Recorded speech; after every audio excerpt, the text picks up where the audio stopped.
Hello everyone, today we are going to start our new chapter, that is production function.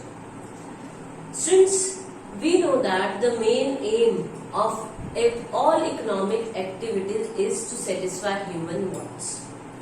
अब human wants को satisfy करने के लिए हमें क्या करना पड़ेगा? कंजप्शन करते हैं इधर ऑफ मटेरियल गुड्स और नॉन मटेरियल गुड्स। कंजप्शन करने के लिए क्या करना कि हमारे पास जो कोई चीजें भी तो होनी चाहिए जिसका हम कंजप्शन करें, तो वो जो आइटम्स जो प्रोड्यूस हो उसका क्या होगा? प्रोडक्शन होगा।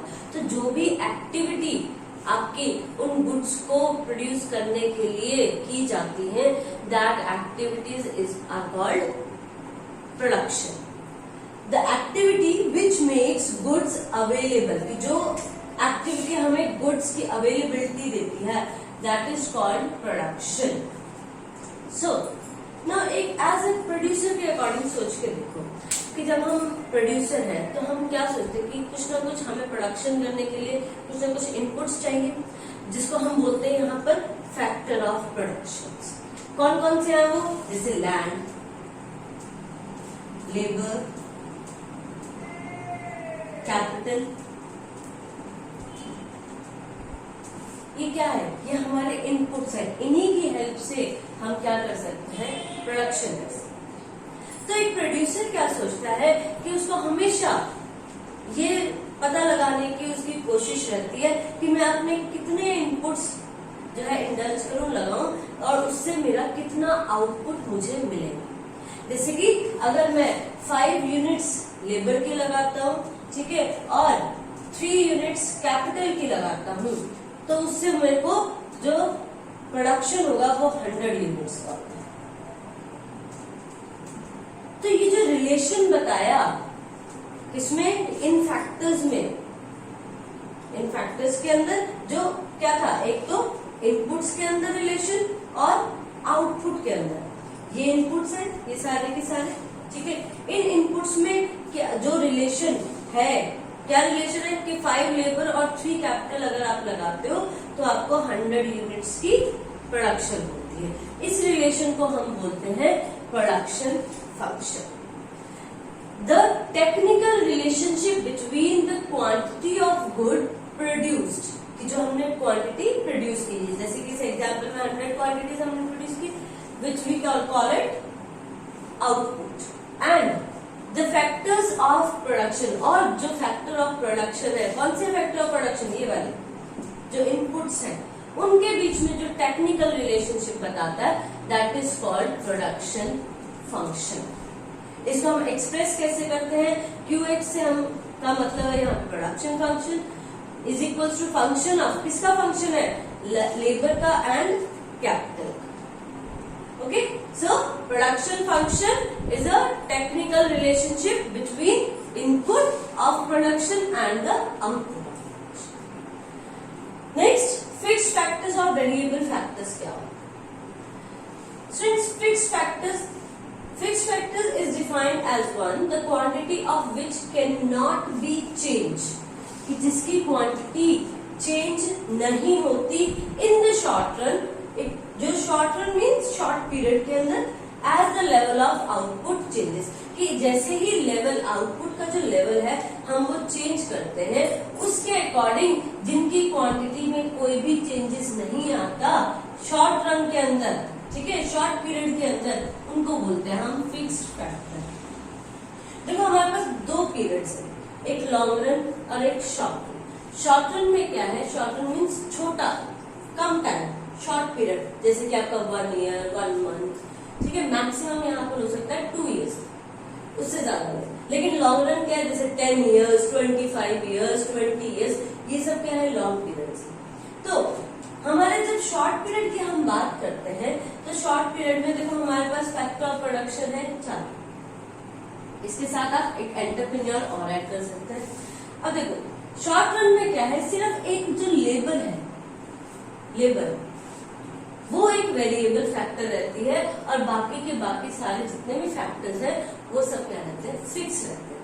देखो अगर मुझे कोई प्रोडक्शन करनी है, एक एग्जाम्पल से हम समझते हैं, अगर कोई प्रोडक्शन करनी है तो मैंने एक मशीन लगाई, मशीन लेकर आई, खरीद, पहले तो उसको लाने में मेरे को बहुत टाइम लग गया, 2 मंथ्स 3 मंथ्स लग गए, ठीक है। उसके बाद जब उसको सेटअप किया, उससे सेटअप करने के बाद क्या हुआ, प्रोडक्शन शुरू हुआ, करते करते ये एक्टिविटीज मुझे लग गए पूरे 9 मंथ्स, ठीक है। अब वो मशीनरी सेटअप हो गई, ठीक है। अब क्या है, उस मशीनरी से अगर मैं उसके ऊपर 5 लेबर्स लगाती हूँ, 5 लेबर्स वर्कर्स लगाते हैं काम करने के लिए, तो मेरा प्रोडक्शन होता है 10 यूनिट्स, 10 यूनिट्स। अब मैं चाहती हूँ कि मैं अपना आउटपुट बढ़ा दूं, लेकिन मेरे पास टाइम पीरियड ज्यादा नहीं है, मेरे को डिमांड ज्यादा है, तो और 2 मंथ्स का आपके पास टाइम है सपोज, या 3 मंथ्स का है, या 5 मंथ्स का है, ठीक है। तो आप चाहते हैं कि अपना आउटपुट बढ़ा दें। क्या आप फिक्स फैक्टर, जो एक मशीनरी जिसको लगाने में, इंस्टॉल करने में, लाने में 9 मंथ्स लगे थे, क्या वो 6 मंथ्स के अंदर बढ़ा सकते हो? बिल्कुल नहीं। तो ये जो फिक्स फैक्टर्स होते हैं ना, ये फिक्स रहते हैं, इनमें हम कोई भी चेंजेस नहीं कर सकते। जबकि जो वेरिएबल फैक्टर है, लेबर को मैं चेंज कर सकती हूँ, बिल्कुल आउटपुट बढ़ाना है तो लेबर में कहीं से भी लेकर आगे फटाफट से और लेबर बढ़ा दी, और अगर आउटपुट कम करना है तो मैं लेबर हटा भी सकती हूँ, ठीक है। तो आपका जो वेरिएबल फैक्टर रहता है उसमें तो हम चेंजेस कर सकते हैं शॉर्ट रन में, ध्यान रखना, लॉन्ग रन की बात नहीं कर रही हूँ मैं, यहाँ पर शॉर्ट रन की बात कर रही हूँ। तो शॉर्ट रन में हमारे पास लेबर को छोड़कर बाकी फैक्टर ऑफ प्रोडक्शन कैसे रहते हैं, फिक्स रहते हैं।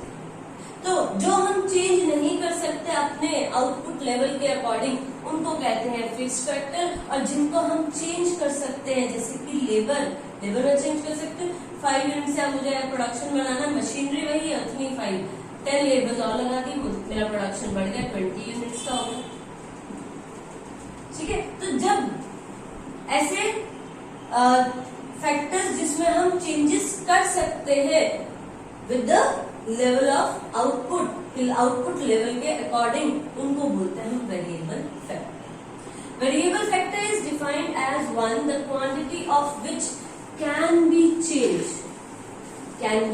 Change in the short run as the level of the output changes, कि जैसे ही लेवल ऑफ आउटपुट हमने चेंज किया, उसकी क्वांटिटी भी, जिस भी फैक्टर की क्वांटिटी चेंज हो जाए उसको बोलते हैं हम वेरिएबल फैक्टर, और जिनकी क्वांटिटी चेंज नहीं होती उनको बोलते हैं हम fixed factor. Clear? Now let's discuss about the difference between short run production function and long run production function. Students, अब देखो शॉर्ट रन प्रोडक्शन फंक्शन क्या होता है। शॉर्ट रन, जब हम शॉर्ट पीरियड की बात करें, तो शॉर्ट पीरियड में जहां पर आपका जो फैक्टर रेशियो है वो क्या हो जाए, चेंज हो जाए with the change in the level of output. It is a production function in which factor ratio, अब देखो फैक्टर रेशियो यहाँ पे किससे हम कर रहे हैं, हमने अभी किया था कि जो हमारा प्रोडक्शन फंक्शन है उसको हम L and K में लिख रहे थे, फंक्शन ऑफ दिस, ये हमने लिखा। तो इसी को तो फैक्टर रेशियो बोल रहे हैं कि कितने यूनिट्स हम लेबर के लगा रहे हैं और कितने यूनिट्स हम कैपिटल के लगा रहे हैं। तो जहां पर ये फैक्टर रेशियो चेंज हो जाए, अब देखो चेंज कैसे होएगा, सपोज हमारा जो फैक्टर हमने पहले क्या लिया था, पहले लिया कि हमने 5 लेबर्स लगाई और 3 यूनिट्स लगाए कैपिटल की, तो हमारा फैक्टर रेशियो क्या हो गया, 5:3, ठीक है। अब यूनिट्स देखो, अब हमने बढ़ाना है, इससे यूनिट्स आ रही थी आपकी 100 यूनिट्स सपोज प्रोडक्शन होगी। अब आप कैपिटल में तो कोई चेंज नहीं कर सकते, हमने अभी पढ़ा था, क्योंकि शॉर्ट रन में हम फिक्स फैक्टर है, और चेंज किस में कर सकते हैं, लेबर्स में, तो हमने लेबर्स में चेंज कर दिया 6L and 3K। तो आपका फैक्टर रेशियो देखो चेंज हो गया ना, यहाँ था 5:3, यहाँ पर हो गया 6:3। अब इससे आपकी जो यूनिट्स आएंगी वो सपोज 110 यूनिट्स आ गई है। तो जब आपका फैक्टर रेशियो हमारे अकॉर्डिंग टू आउटपुट बढ़ाते हैं तो फैक्टर रेशियो भी चेंज हो जाता है। तो लेवल ऑफ आउटपुट के चेंज होने पर जहां पे फैक्टर रेशियो चेंज हो जाए उसको बोलते हैं हम short run production function. So short run production function, it is a production function in which factor ratio tends to change with change in the level of output. Whereas long run production function में जहां पर factor ratio change नहीं होता, वो क्या रहता है, constant रहता है। देखो, it is a production function in which factor ratio does not change with the change in the volume of output, कि जहां पर फैक्टर रेशियो चेंज नहीं होता with the change in the volume of output. इसको हम diagrammatically भी समझ सकते हैं। देखो, मैंने यहाँ पे दो डायग्राम्स बनाए, दोनों के अलग अलग। यहाँ पर क्योंकि हमारा के क्या है, कैपिटल क्या है, फिक्स फैक्टर है, तो हमारे के में कोई भी चेंजेस नहीं आ रहा। तो पहले तो फैक्टर रेशियो था ये वाला, ठीक है। उसके बाद जैसे ही हमने वेरिएबल फैक्टर में चेंजेस आएंगे तो हमारा फैक्टर रेशियो हो जाएगा दिस वन, कि हमारा K1 तो सेम ही रहा, कैपिटल सेम रहेगा, सिर्फ क्या है, पहले K1 L1 था, अब K1 L2। नेक्स्ट यहाँ पर इसको बोलेंगे हम कांस्टेंट फैक्टर रेशियो, कि जहां पर कांस्टेंट सेम रहता है फैक्टर रेशियो। देखो, यहाँ पर K1 L1 की जैसे ही चेंजेस आए, यहाँ पर K1 और L1 भी वही है और K2 और L2 भी दोनों ही फैक्टर रेशियो सेम है। यहाँ पर हो सकता है, देखो ये वाला हो सकता है फैक्टर रेशियो आपका 5:4, तो दूसरा जो फैक्टर रेशियो होगा वो होगा आपका 10:8। तो देखो, जब 10:8 को चेंज करोगे, इसको सॉल्व सिंपल फॉर्म में लेके आओगे, तब इसका आंसर भी क्या आएगा, 5:4 ही है। तो इसको बोलते हैं हम कांस्टेंट फैक्टर, के कांस्टेंट चेंज, जहां पर, तो इसको क्या देंगे हम, that it is a production function in which factor ratio doesn't change with the change in the volume of output. Next difference is output is increased by increasing the application of one variable. अभी मैंने बताया था कि short run के अंदर सिर्फ एक labour को छोड़कर बाकी के सारे फैक्टर्स आपके कौन से होते हैं, फिक्स होते हैं। तो हमारे वेरिएबल फैक्टर कौन सा है, सिर्फ एक, 1, किसमें, शॉर्ट रन प्रोडक्शन। जबकि यहाँ पर लॉन्ग रन में क्या है, जितने भी है फैक्टर्स आपके वो सारे के सारे ही वेरिएबल होते हैं, चाहे वो लेबर है, चाहे कैपिटल है, चाहे land. So output is increased by increasing the application of all factors, के हम सभी के सभी फैक्टर्स में चेंजेस करके, इंक्रीज करके अपने आउटपुट को इंक्रीज कर सकते हैं, बढ़ा सकते हैं। जबकि शॉर्ट रन प्रोडक्शन फंक्शन में हम सिर्फ एक वेरिएबल फैक्टर में चेंजेस करके, इंक्रीज करके अपना आउटपुट बढ़ा सकते हैं। Third is scale of output remains constant. देखो, स्केल ऑफ आउटपुट का मतलब क्या होता है, पहले तो ये जानो। स्केल ऑफ आउटपुट का मतलब है कि जो आपने लोकेशन जहां पर आपने एस्टेब्लिश किया, जैसे प्लांट है, जो प्लांट बनाया है, जो कंस्ट्रक्शन करवाई है, इंस्टॉल किया है, उसको इंस्टॉलेशन में मशीनरी इंस्टॉल की, तो वो सारा का सारा ही जहां पर प्रोडक्शन एक्टिविटी होगी, वो उसको बोलते हैं हम scale of output. Short run के अंदर हम स्केल ऑफ आउटपुट को चेंज नहीं कर सकते।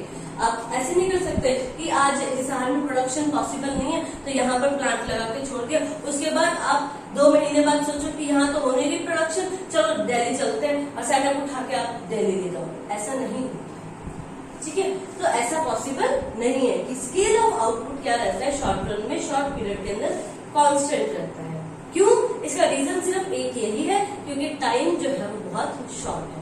लेकिन लॉन्ग रन के अंदर हम इसको भी चेंज कर सकते हैं। अगर हमारे पास 3 साल, आपका 10 साल का टाइम है, तो ठीक है, आप अपना जो है प्रोडक्शन वहां दिल्ली में भी, दिल्ली में भी स्टार्ट कर सकते हैं। Scale of output tends to change with the change in the level of output. की लेवल ऑफ आउटपुट की चेंज होती है, आप अपना स्केल ऑफ आउटपुट भी चेंज कर सकते हैं।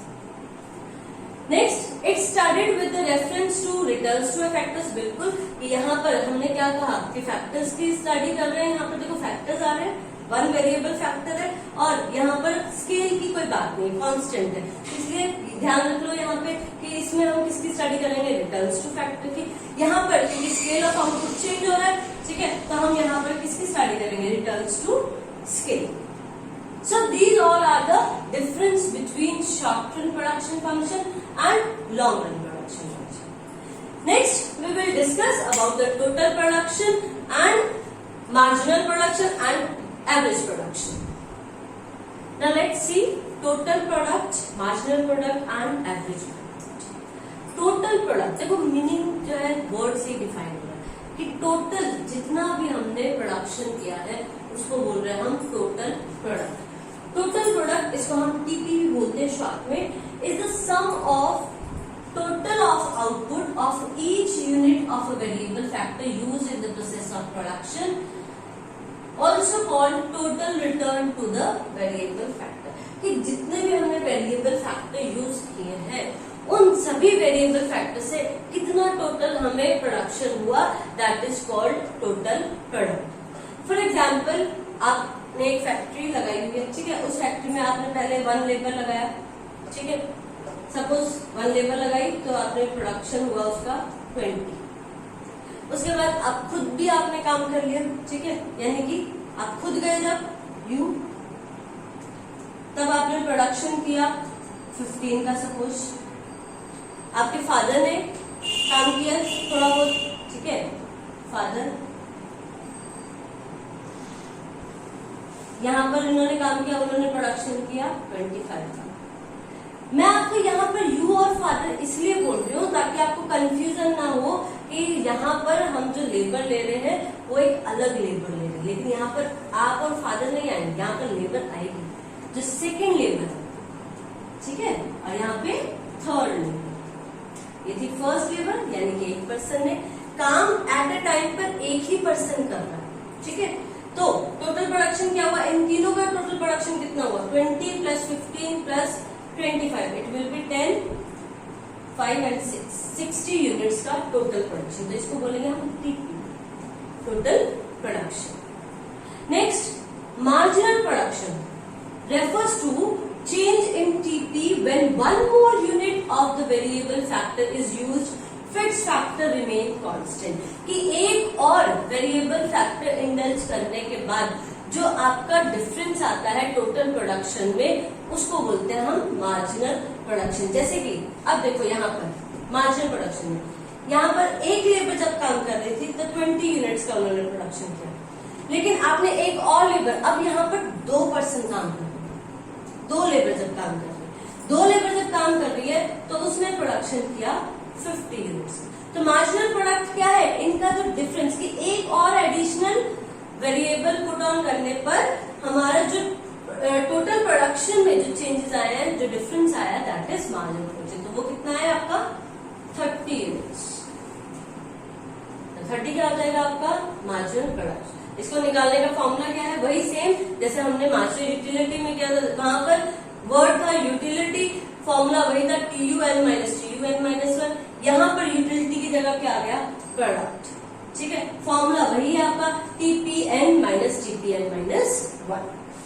Next is average product. अब एवरेज प्रोडक्ट क्या है, देखो एवरेज का मतलब क्या है, अगर मैं आपको ये कहती हूँ कि आपकी क्लास के अंदर 5 स्टूडेंट्स हैं और उनके मार्क्स इकोनॉमिक्स के अंदर ये आपको दे दिए, तो मुझे इनका एवरेज निकाल के दिखा, तो आप क्या करते हो कि जितने भी टोटल मार्क्स हैं उसको डिवाइड कर देते हो नंबर ऑफ स्टूडेंट्स से। उस जो वैल्यू आती है उस वैल्यू का क्या मतलब है, उस एवरेज वैल्यू का मतलब है कि एटलीस्ट इतने मार्क्स जो है वो हर एक पर्सन के पास सिक्योर है, ठीक है। तो एवरेज प्रोडक्शन यहाँ पे भी क्या है कि इज आउटपुट पर यूनिट, कि पर यूनिट कितना आउटपुट प्रोडक्शन हुआ ऑफ द वेरिएबल फैक्टर। तो टोटल प्रोडक्शन, इसका भी फॉर्मूला क्या हो जाएगा कि जितना टोटल प्रोडक्शन हुआ है उसको आप नंबर ऑफ लेबर से डिवाइड कर दीजिए, तो पर यूनिट आपकी वैल्यू आ जाएगी, और जो पर यूनिट वैल्यू आई है वो क्या कहलाती है, आपकी average product. Now let's see one question, 2 question I have written here. ये बिल्कुल बेसिक सा क्वेश्चन पहले हम करते हैं, उसके बाद हम सेकंड क्वेश्चन इसको सॉल्व करेंगे। देखिए यहाँ पर आपको लेबर्स दी हुई है 1 2 3 4 5 6 7, टीपी टोटल प्रोडक्शन दिया हुआ है। अब यहाँ से हम मार्जिनल प्रोडक्ट निकालेंगे। पहले मार्जिनल प्रोडक्ट हमें पता है TPN - TPN - 1। पहला फर्स्ट मार्जिनल प्रोडक्ट की देखो, इससे पहले 1 से पहले लेबर क्या होगी, 0 होगी, ठीक है। तो 0 लेबर पर प्रोडक्शन भी क्या होगा, 0 होगा। प्रोडक्शन 0 होगा तो मार्जिनल प्रोडक्टिविटी भी 0 होगी, ठीक है। तो 50 में से जब 0 को माइनस करोगे तो 50 ही आएगा, ओके। देन 90, ये देखो ये क्या है, अब TPN, जो वैल्यू हमने निकालनी है उसकी सामने वाली वैल्यू को हम कहते हैं TPN, और उससे पहले वाली वैल्यू को कहेंगे TPn-1 और इसके बाद वाली वैल्यू को कहेंगे TPn+1। आपने 10th में पढ़ा होगा बड़े अच्छे से जो बाइनोमियल्स करते हैं, ठीक है। तो ये क्या कहलाएगी आपकी TPn, इससे पहले वाली value TPn-1। TPn minus TPn-1 it means 90 minus 50 it will be 40. Then 120 minus 90 30 20 10 0 minus करते जाइए। 140 minus 120 20 150 minus 140 10 150 minus 150 0 147 minus 150 it will be minus 3. Next average product निकालते हैं। एवरेज प्रोडक्ट क्या है हमारे पास TP अपॉन में L लेबर, ये है हमारा TP। L कितनी है 150 डिवाइड बाय 150, 90 डिवाइड बाय 2, 90 को डिवाइड करो 2 से it will B 45, 120 divide by 3 40, 140 divide by 4 35, 150 divided by 5 30, 150 divided by 6 it will be 25 and then 21। ये आ गया आपका एक। अब देखो यहां से हमें पता चल रहा है कि MP क्या हो रहा है, डिक्रीज भी हो रहा है, फिर उसके बाद वो 0 भी हो गया और नेगेटिव भी हो गया। इसका मतलब MP 0 भी हो सकता है और नेगेटिव भी हो सकता है, ध्यान। अब क्वेश्चन आते हैं आपके इस तरह से, जो इस चैप्टर में बेस्ड क्वेश्चन होते हैं वो आते हैं आपको इस तरह से कि आपको कुछ मिसिंग वैल्यूज दी होंगी, ठीक है, सॉरी आपको वैल्यूज दी होंगी और जो आपको मिसिंग वैल्यूज है वो फाइंड करनी है। देखो यहाँ पर क्या है, लैंड 10 10 10 हर एक केस में 10 है। क्यों है, क्योंकि ये क्या है फिक्स्ड फैक्टर है, ठीक है, इसलिए ये चेंज नहीं होगा। ध्यान रखना हम शॉर्ट रन की बात कर रहे हैं। तो लेबर क्या है, लेबर 0 1 2 3 4 5 6। उसके अकॉर्डिंग TP क्या है, देखो फर्स्ट केस करता है लेबर 0 TP 0, तो MP भी क्या होगा 0, एवरेज प्रोडक्ट भी क्या होगा 0। 1 लेबर TP 60, तो MP कितना होगा, देखो MP तो हमें क्या करना है TPn-1, 60 में से 0 माइनस कर दो 60। AP क्या है, AP हमें पता है TP अपॉन में L, तो TP कितना है यहाँ पर 60 अपॉन में L कितना है 160 को डिवाइड कर दो 1 से 60। नेक्स्ट अब देखो यहाँ पर TP भी फाइंड करना है आपको, MP भी फाइंड करना है, लेकिन AP गिवन है 85। AP से क्या AP से TP निकाल सकते हो, बिल्कुल निकाल सकते हो। देखो बड़ा इजी सा फॉर्मूला है, AP किसके इक्वल है TP अपॉन L के, तो TP क्या हो गया क्रॉस मल्टीप्लाई हो गया इधर से AP मल्टीप्लाई बाय L। तो यहाँ पर क्या करेंगे हम AP निकालने के लिए, AP कितना TP निकालने के लिए AP है हमारा 85 मल्टीप्लाई लेबर कितने है यहाँ पर 2 multiply by 2 it will B 10 and 1 7। तो ये क्या आ गया TP 170। अब MP निकाल लो। देखो हमने पहले MP क्यों नहीं निकाला, क्योंकि हमारे पास गिवन क्या था AP, और AP का फॉर्मूला किसमें है TP में है, तो हम TP इजीली निकाल सकते हैं। TP निकाल लेंगे तो फिर MP इजीली आ जाएगा। 170 minus 60 110। नेक्स्ट TP हमें गिवन, MP गिवन है 100 और AP भी हमें गिवन है, यानी कि अब हम MP का यूज करके TP और AP फाइंड आउट करेंगे। देखो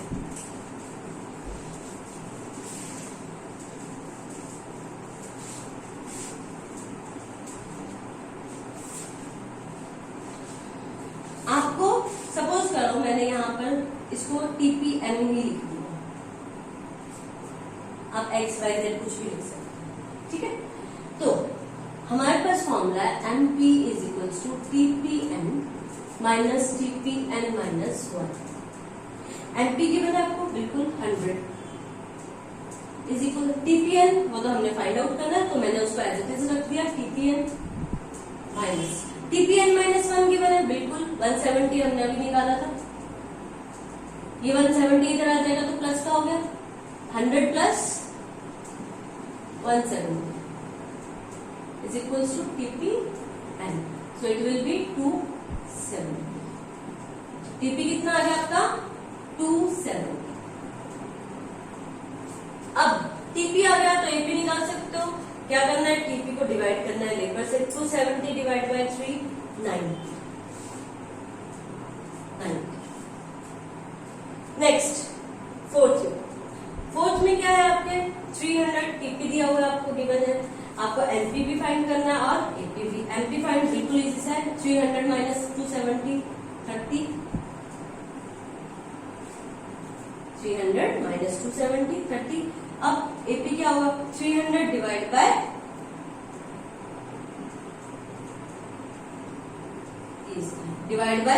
4।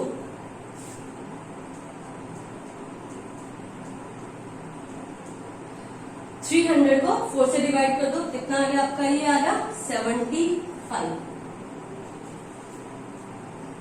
सिमिलरली नेक्स्ट 5 और 6 के लिए निकालेंगे अब हम। टीपी हमें नहीं दिया हुआ, एमपी दिया हुआ है, यही सेम फॉर्मूला। अब देखो यहाँ पर एमपी 100 की जगह क्या आ जाएगा 50।